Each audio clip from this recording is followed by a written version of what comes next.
That night was supposed to be the start of everything beautiful. Instead, it turned into the worst nightmare of my life. We'd just gotten married, me and Amna. The wedding was perfect. Lights, music, family laughing, her in that stunning red lehenga that made her look like a dream. I was the luckiest guy alive. Or so I thought. After the reception, we drove to the hotel suite.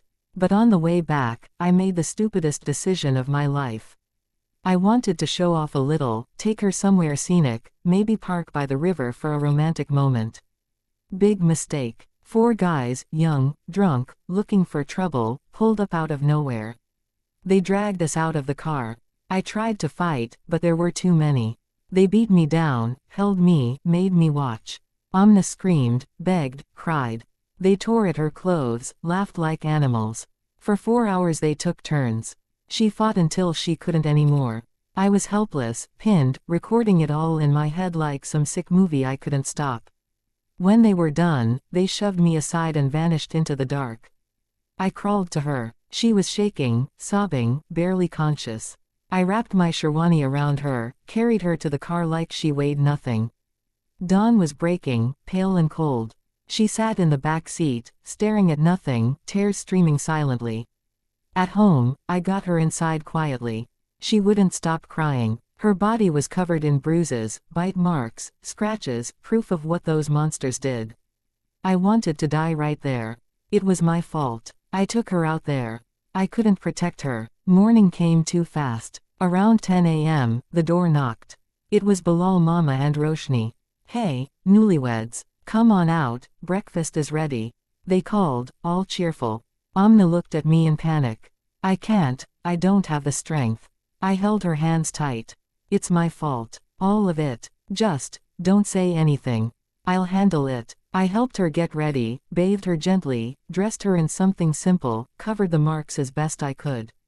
When Roshni saw her swollen eyes, she frowned. "What happened? You look exhausted." Amna forced a weak smile. "Just stayed up late." Roshni didn't buy it, but she didn't push. Breakfast was awkward. Bilal kept joking about the wedding night, how Amna must have tamed me already.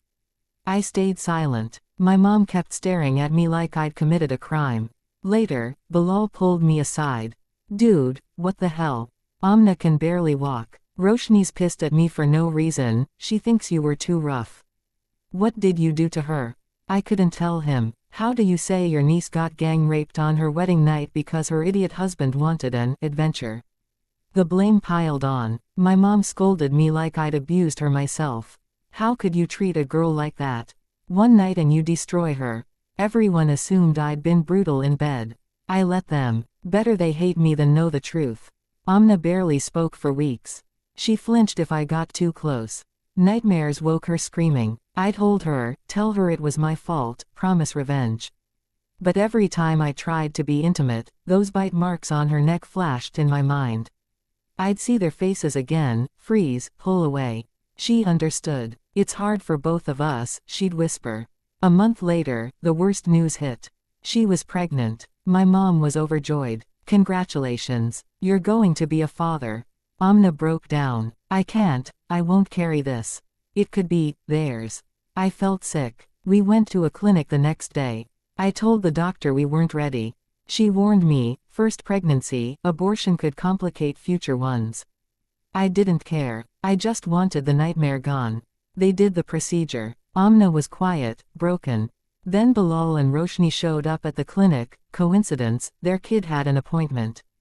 They overheard the doctor. D&C completed as requested. Bilal slapped me hard. "You killed your own kid. What kind of monster are you?" Roshni cried. "I'm not letting my sister stay with this animal." They took Amna to her parents. Demanded divorce. My family shamed me endlessly. "You disgraced us." I refused the divorce. Called Amna every day. "I won't let you go. We'll fix this." She came back after a month. We started over, slowly, carefully. No pressure. Therapy helped a little. Time dulled the edges. Now we have 2 kids. Beautiful, innocent. They call me Abu, Harami. We laugh, we travel, we build memories. But that night is still there, burned into us. Some scars don't fade. So listen to me, if you're getting married, don't be stupid like I was. Don't take risks. Protect her. Protect what matters. Because one bad decision can haunt you forever.